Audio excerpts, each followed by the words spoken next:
राधे राधे। मधुमेह केउं फल खाइबा उचित नुहे एवं मधुमेह पाई सर्वोत्तम प्रथम फल कौन?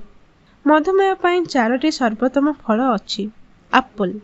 प्रतिदिन गोटे सेव खाइबा द्वारा डाक्तर आवश्यक नाही, डाक्तर दूर रे रुहे एवं मधुमेह मध्य दूर रे रुहे।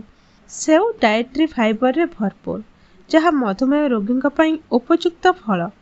यह रक्त रे शर्करा स्तर को हठात वृद्धि करे नाही, तथापि लाभ पाइबा पाई सीमित परिमाण रे सेवन करिवे। पिजोली। आपणक खाद्य रे पिजोली के मध्य शामिल करि परिबे। एहार ग्लाइसेमिक इंडेक्स जीआई कम, जहार अर्थ यह रक्त रे शर्करा स्तर को धीरे धीरे वृद्धि करे। जातीय स्वास्थ्य प्रतिष्ठान एनआईएच अनुଯାयी मधुमेह परिचालन रे चुपा छड़ा जाइतबा पिजुली अधिक प्रभावशाली। कमला। मधुमेह रोगी मानक पई कमला एक निरापद पसंद।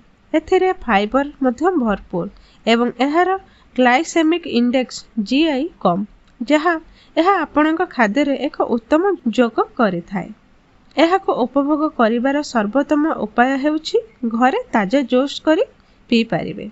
किवी। आउ एक फल हेउछि किवी। यह एंटीऑक्सीडेंट रे भरपूर एवं रक्त प्रभाव रे धीरे धीरे ग्लूकोज मुक्ति हेवा निश्चित करे। यह आपणक सलाड रे मिसाई पारिबे। फ्रूट सलाद तैयारी करी उपभोग करि पारिबे। मधुमेह पाई सर्वोत्तम फल विषय रे जानिले, आसंतु देखिबा केउं फल गुड़िक मधुमेह रे एड़ाइबा उचित। मधुमेह पाई 4टी खराब फल हेउछि आंब। आंब मधुमेह रोगी खाद्य रे सबुठार खराब फल मध्यरु गोटिए। आमे समस्ते जानिछु जे एथिरे चीनीर परिमाण अधिक एवं स्वास्थ्य पाई क्षतिकारक होई पारे। एहार अर्थ नुहे जे आपण एहाको आदौ उपभोग करि परिबे नाही, किंतु आपणक सेवन को नियंत्रण करिबा गुरुत्वपूर्ण।